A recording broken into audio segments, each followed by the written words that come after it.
Assalamualaikum warahmatullahi wabarakatuh. Salam sejahtera untuk kita semua. Di sini kami dari kelompok 4 kelas 11B1 ingin mempresentasikan materi yaitu pentingnya kebijakan moneter dalam mendorong stabilitas ekonomi dengan guru mata pelajaran Bu Hanim Novalina Damani SPD. Sebelum itu kami mau berpantun nih, beli baju berbahan denim, belinya di Jalan Sudirman.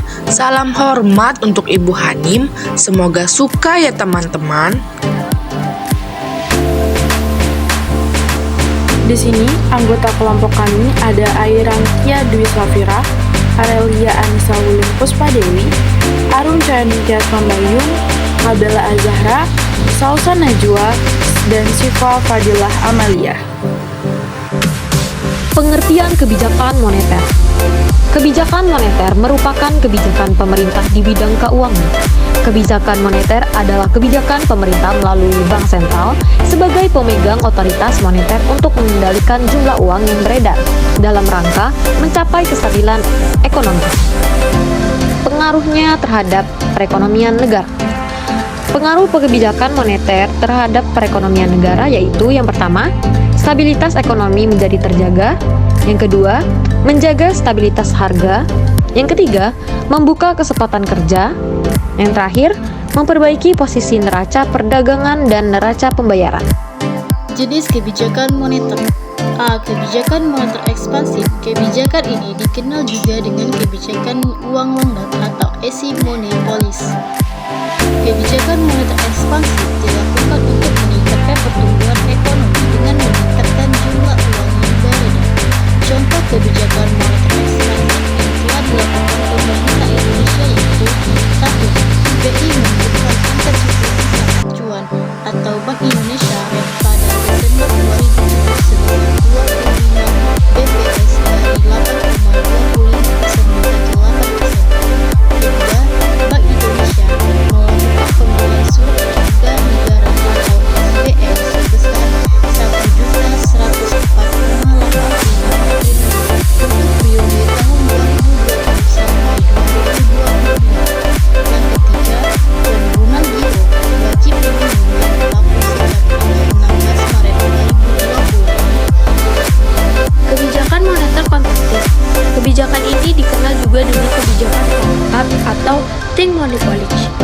Kebijakan ini bisa diterapkan ketika ekonomi suatu negara mengalami resis dan tingkat inflasi yang tinggi dengan cara menurunkan jumlah uang yang beredar. Contoh kebijakan moneter kontraktif yang telah dilakukan pemerintah Indonesia yaitu 1. Rapat Gubernur BI pada tanggal 18 sampai 19 Oktober tahun 2023 memutuskan untuk menaikkan suku bunga acuan. 2.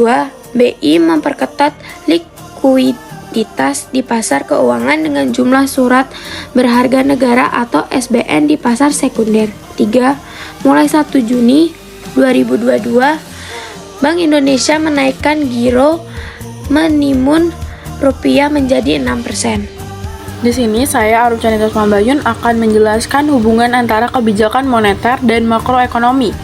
Kebijakan moneter adalah serangkaian tindakan yang diambil oleh otoritas moneter, seperti bank sentral, untuk mengendalikan pasokan uang, suku bunga, dan variabel-variabel keuangan lainnya, dalam upaya mencapai tujuan tertentu, seperti stabilitas harga, pertumbuhan ekonomi, dan pengangguran yang rendah.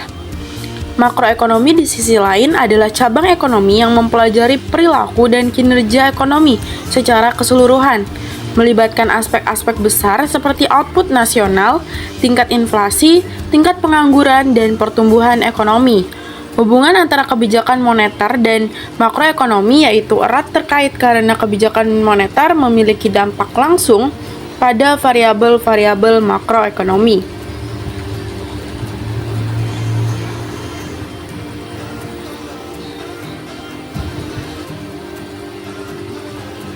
Kebijakan moneter, makroprudensial, capital cost management, dan intervensi secara bersama-sama menyelesaikan masalah ekonomi. Sebelum saya mengulik lebih dalam, saya akan menjelaskan berbagai unsur-unsur ini terlebih dahulu. yaitu kebijakan moneter, makroprudensial, dan capital cost management serta intervensi dapat bekerja bersama-sama untuk menyelesaikan masalah ekonomi dengan menciptakan lingkungan keuangan yang stabil dan berkelanjutan. Nah, berikut adalah cara-cara elemen-elemen ini dapat berkontribusi. Pertama, kebijakan moneter.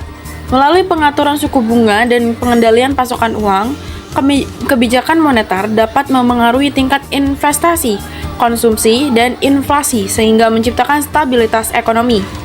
Lalu ada makroprudensial, yaitu fokus pada kebijakan makroprudensial adalah untuk mengurangi resiko sistemik dalam sistem keuangan.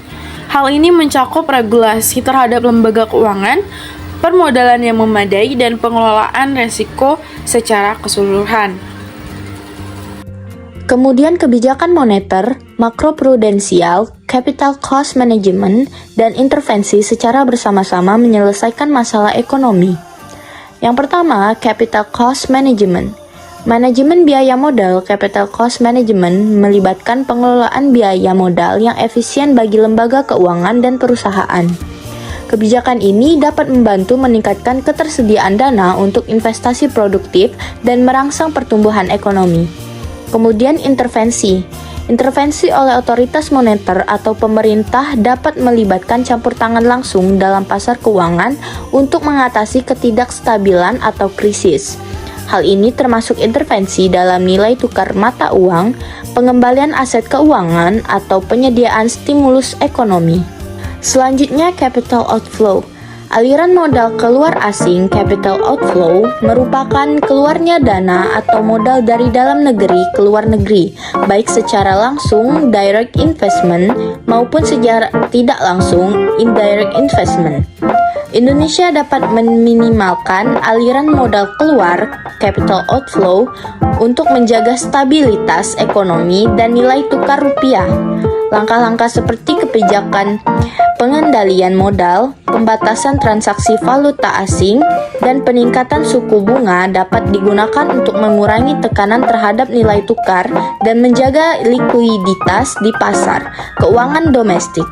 Tujuannya adalah untuk melindungi ekonomi dari fluktuasi yang berlebihan dan menjaga kepercayaan investor.